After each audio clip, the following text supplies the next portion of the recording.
¿Cuántos libros tiene la Biblia? 66, te dijeron. ¿Y cuántas manos la escribieron? Ahí empieza el problema. Porque no fueron 2, ni 10, ni 20.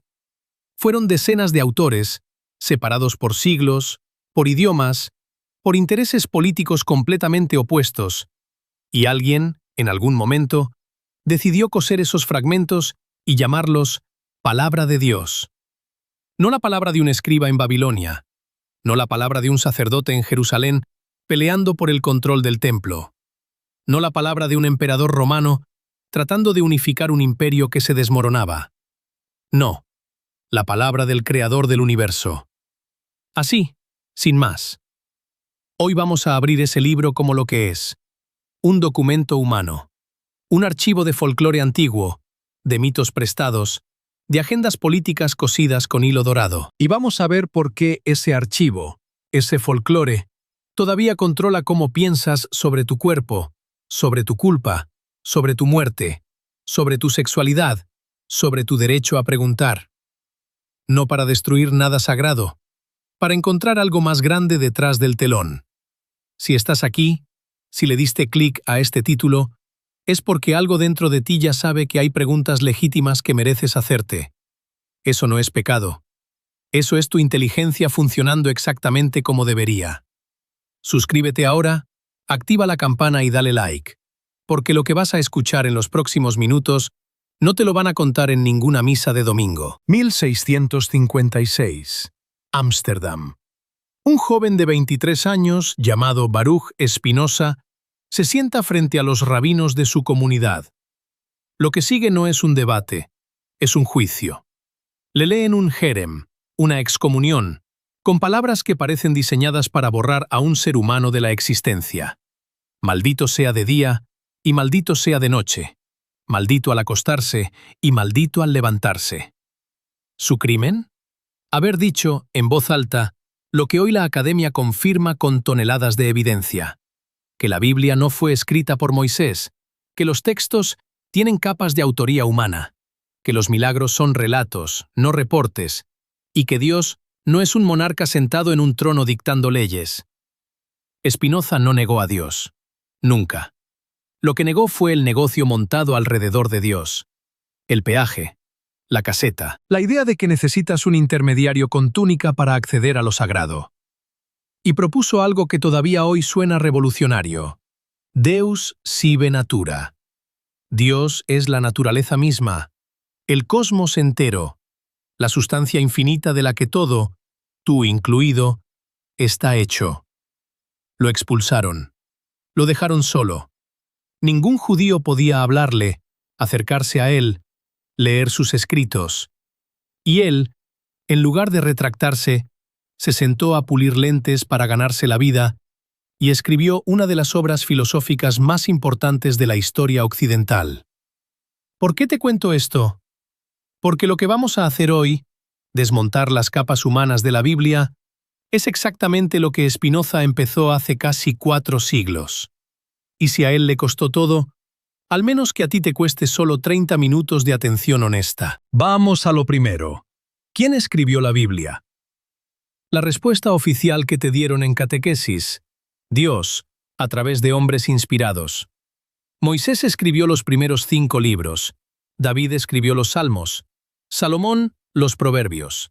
Los evangelistas, guiados por el Espíritu Santo, escribieron los Evangelios. La respuesta que la crítica textual ha documentado durante más de 200 años. Nadie sabe con certeza quién escribió la mayoría de esos textos. Y los pocos que se pueden rastrear no son quienes te dijeron que eran. En 1753, un médico francés llamado Jean Astruc notó algo que hoy cualquiera puede verificar con una Biblia y un marcador de colores. En el Génesis, a Dios lo llaman con 2 nombres distintos: Yahvé y Elohim. Y esos nombres no se mezclan al azar, aparecen en bloques, como si alguien hubiera tomado 2 relatos distintos y los hubiera trenzado. Eso abrió la puerta a lo que hoy se conoce como la hipótesis documentaria, la idea, sostenida por generaciones de académicos, desde Julius Wellhausen hasta Richard Elliot Friedman, de que el Pentateuco, esos 5 libros que supuestamente Moisés escribió de puño y letra, en realidad son el resultado de al menos 4 fuentes distintas, escritas en épocas distintas, con agendas distintas, cosidas juntas por editores posteriores. 4 manos, 4 siglos, 4 intenciones, un solo libro que te venden como dictado divino. La fuente J, la más antigua, quizá del siglo X antes de nuestra era, llama a Dios Yahvé y lo pinta como un ser casi humano. Camina por el jardín del Edén, huele los sacrificios, se arrepiente de haber creado al hombre. La fuente E, un poco posterior, probablemente del norte de Israel, usa Elohim y muestra a un Dios más distante, que habla en sueños. La fuente D, el Deuteronomio, aparece misteriosamente en el año 621 antes de nuestra era, descubierta en el Templo de Jerusalén, justo cuando el rey Josías necesitaba una reforma religiosa que centralizara todo el culto en su templo. ¿Te das cuenta? El libro que justificaba el poder del templo aparece dentro del templo, en el momento político exacto en que ese poder se necesitaba. Y la fuente P, la sacerdotal, reescribe todo con obsesión por rituales, genealogías, purezas, sacrificios. ¿Quiénes se benefician de un texto que dice que sin sacerdote no hay acceso a Dios? Los sacerdotes. Si esto te incomoda, si sientes un nudo en el estómago, quiero que sepas algo. Esa incomodidad no es señal de que estés haciendo algo malo. Es señal de que estás pensando por ti mismo, por primera vez, sobre algo que te prohibieron cuestionar desde que tenías 7 años y te sentaron en una banca de catequesis. Tu duda es inteligencia. Tu pregunta es dignidad. Ahora vamos a algo que va a cambiar para siempre la forma en que miras el Génesis. 1872. Un asiriólogo británico llamado George Smith está en el Museo Británico descifrando tablillas de arcilla traídas de Nínive, la antigua capital asiria. Tablillas de 2600 años de antigüedad, y de pronto se detiene. Lee, relee, y según los registros de la época, se pone tan nervioso que empieza a quitarse la ropa en medio de la sala. ¿Qué encontró? Un diluvio. Un hombre elegido por un dios para construir un barco. Animales salvados en parejas. Una paloma enviada a buscar tierra seca. Toda la historia de Noé, pero escrita al menos 1000 años antes de que existiera el Génesis. Se llama la Epopeya de Gilgamesh, y en ella el héroe del diluvio no se llama Noé, se llama Utnapishtim. Piénsalo un momento. La historia que te contaron como prueba del poder de Yahvé ya existía en Mesopotamia dedicada a otros dioses. No solo eso, existía con los mismos detalles narrativos. El barco, el diluvio, los animales, la paloma, la montaña donde encalla. Y no es el único caso. La creación del hombre a partir de barro, que aparece en Génesis 2, ya estaba en el mito sumerio de Enki y Ninhursag, donde los dioses crean humanos de arcilla para que trabajen en su lugar. El árbol de la vida y la serpiente, centrales en el relato del Edén, aparecen en el sello cilíndrico sumerio conocido como el sello de la tentación, fechado hacia 2200 antes de nuestra era. El bebé abandonado en un canasto que flota por el río y es rescatado para convertirse en líder, Moisés, según Éxodo, es la misma historia que los acadios contaban sobre Sargón de Accad 1000 años antes. Mi madre me puso en un canasto de juncos, selló la tapa con betún, me arrojó al río. ¿Ves el patrón? No es que Dios haya contado la misma historia a diferentes pueblos. Es que los pueblos se cuentan las mismas historias entre sí, las adaptan, las reescriben, les cambian los nombres de los dioses, porque el mito es tecnología narrativa. Sirve para explicar el mundo, para cohesionar tribus, para justificar jerarquías. Es folclore, poderoso, hermoso, profundamente humano, pero folclore. Y aquí viene la oferta, escucha bien. Que sea folclore no lo hace menos fascinante, lo hace más, porque deja de ser la orden de un tirano cósmico y se convierte en el espejo de lo que somos, de lo que siempre hemos necesitado. Historias que nos expliquen el trueno, la muerte, el origen, el sentido. Esa necesidad es sagrada. Lo que no es sagrado es que alguien secuestre esa necesidad y te cobre por ella. Ahora una pregunta que casi nunca se hace en las iglesias. ¿Quién decidió cuáles libros entran en la Biblia y cuáles no? Porque hubo decenas de evangelios, decenas de cartas, apocalipsis alternativos, historias de la infancia de Jesús que no conoces. ¿Quién eligió? ¿Con qué criterio? ¿Y qué se quedó afuera? El proceso se llama canonización. Y no fue un rayo de luz bajando del cielo para iluminar los textos correctos. Fue un proceso político que duró siglos. Para el Antiguo Testamento, la tradición judía fue fijando su canon gradualmente entre el siglo V y el siglo II antes de nuestra era, con disputas internas sobre libros como el Cantar de los Cantares o el Eclesiastés. Para el Nuevo Testamento, los primeros cristianos no tenían una lista cerrada. Cada comunidad leía lo que tenía disponible. En el siglo II, Marción, un teólogo que consideraba que el Dios del Antiguo Testamento era un Dios inferior y malvado, creó su propio canon reducido, y eso obligó a la Iglesia proto-ortodoxa a reaccionar y empezar a definir el suyo. El Concilio de Nicea en 325, convocado no por un obispo, sino por el emperador Constantino, que ni siquiera estaba bautizado, no fijó el canon bíblico como tal, pero sentó las bases del poder que lo haría. Fue en los concilios de Hipona, en 393, y Cartago, en 397, donde se redactaron las listas que se parecen a lo que hoy conocemos como Nuevo Testamento. ¿Y qué criterio usaron? Apostolicidad, que el texto pudiera atribuirse a un apóstol o cercano a un apóstol. Ortodoxia, que estuviera alineado con lo que ya se creía. Uso generalizado, que ya se leyera en muchas iglesias. Ninguno de esos criterios es Dios lo dictó. Todos son criterios humanos, institucionales, políticos. ¿Y qué se quedó fuera? El Evangelio de Tomás, una colección de dichos atribuidos a Jesús, descubierta en Nag Hammadi en 1945, que muchos académicos como Elaine Pagels consideran tan antigua como los evangelios canónicos. El Evangelio de María Magdalena, donde María aparece como líder espiritual y Pedro se queja de que una mujer tenga autoridad. El Evangelio de Judas, donde Judas no es el traidor, sino el único discípulo que entiende la verdadera enseñanza. Textos que presentaban una espiritualidad sin jerarquía, sin sacerdotes, sin obediencia ciega, convenientemente excluidos por la institución que necesitaba jerarquía, sacerdotes y obediencia ciega para sobrevivir.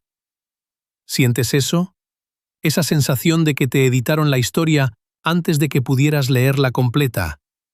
No te la estás inventando, es real. Y reconocerlo no te aleja de lo sagrado, te acerca, porque lo sagrado real no necesita censores. Si este video está despertando algo en ti, dale like ahora.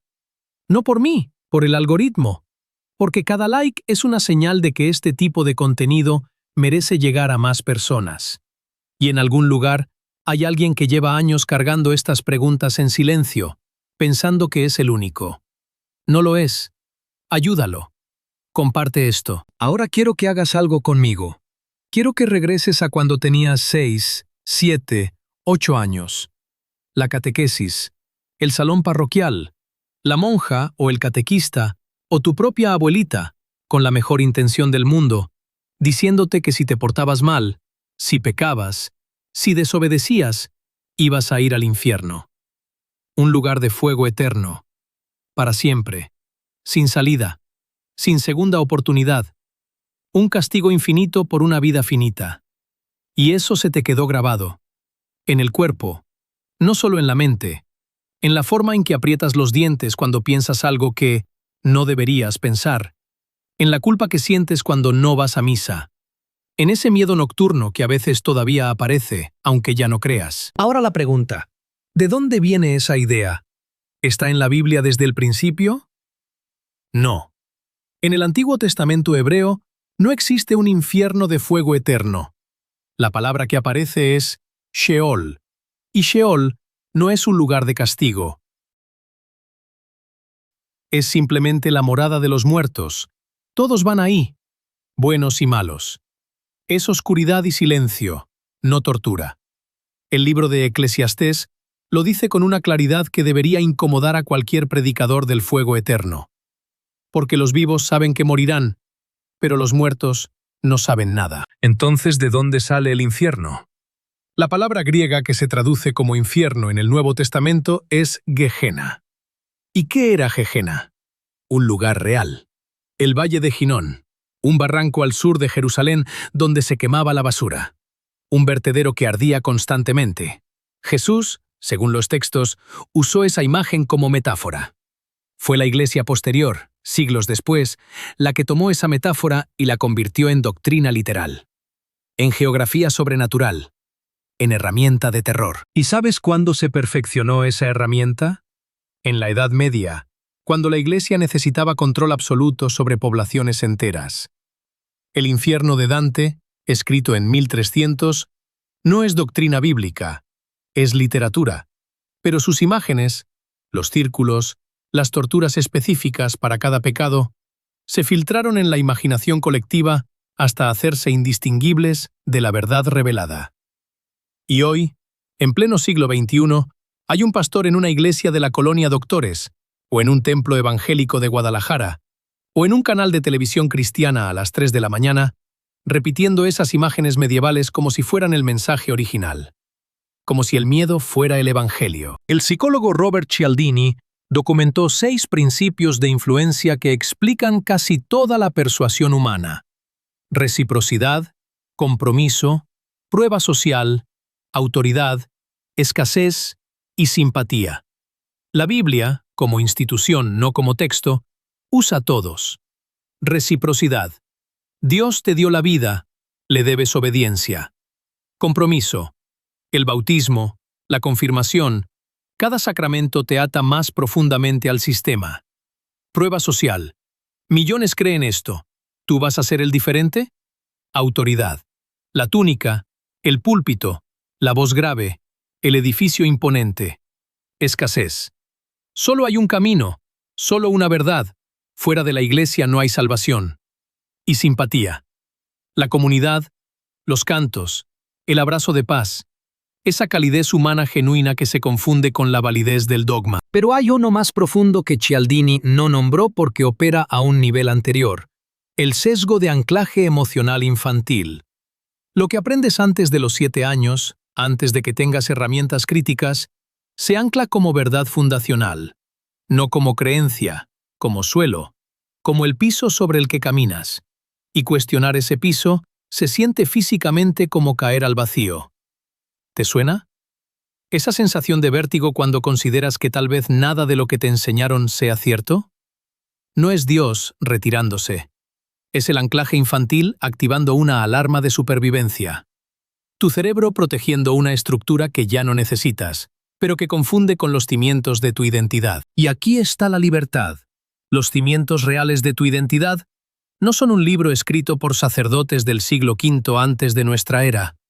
Son tu capacidad de pensar, tu capacidad de amar, tu conexión con cada átomo de este cosmos que lleva 14.000 millones de años construyéndose para producir exactamente esto.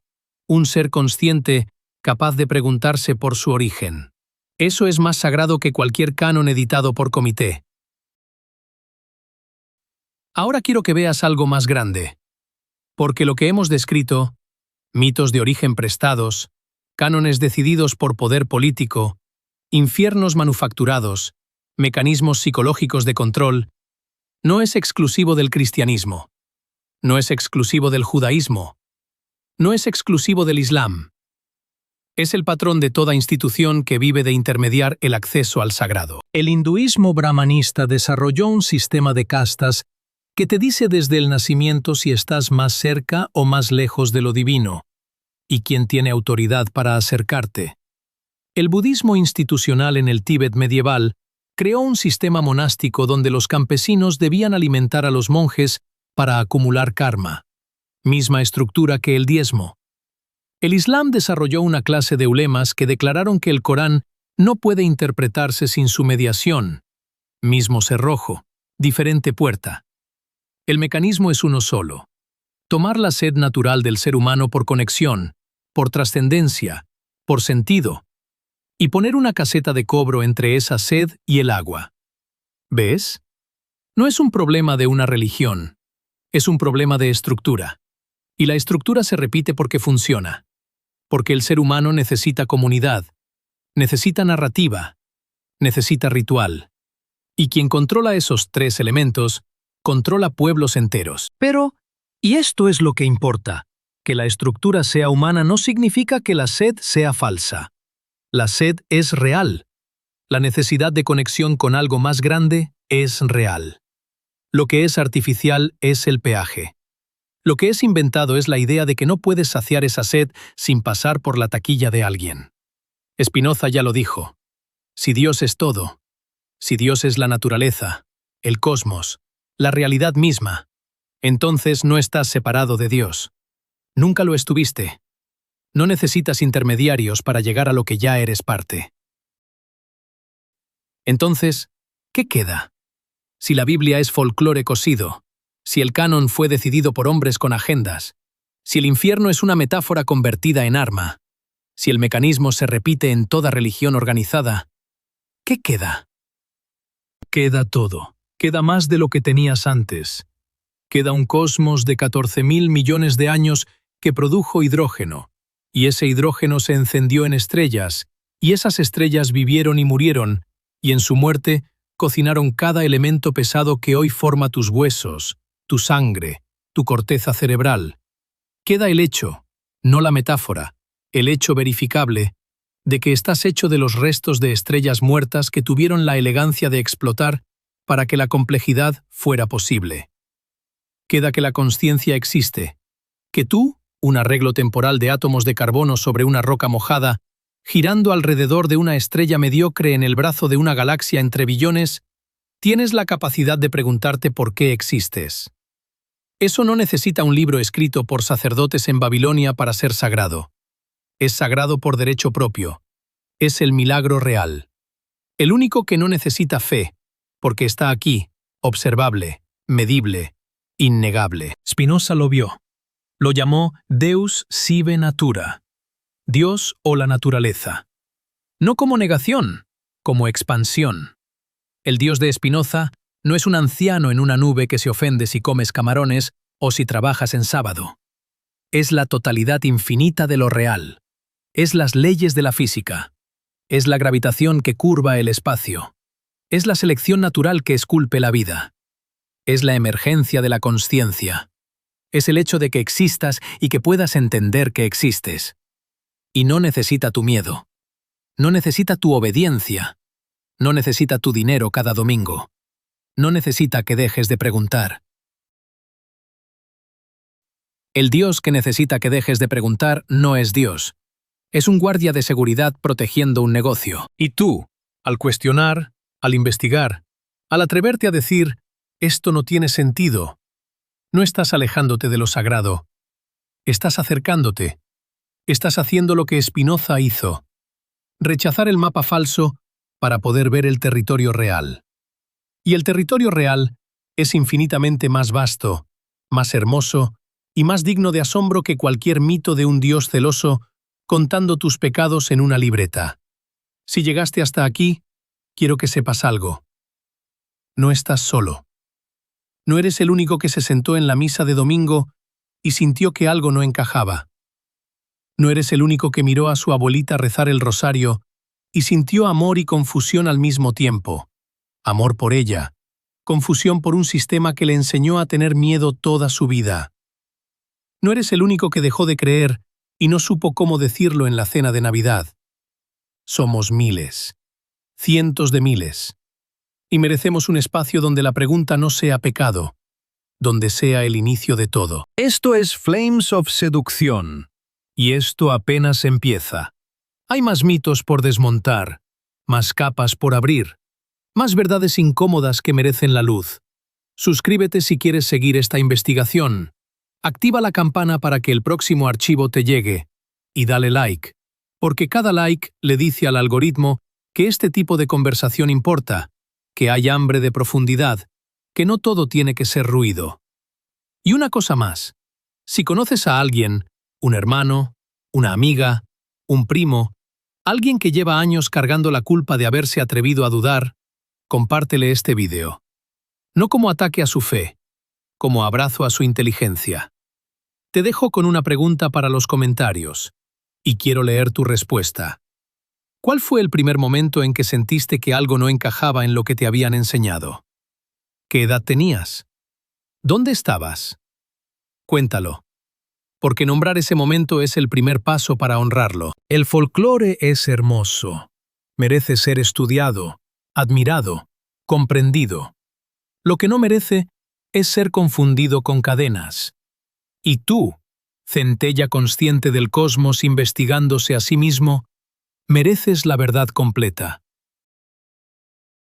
La llama ya está encendida. Lo que hagas con ella es tuyo.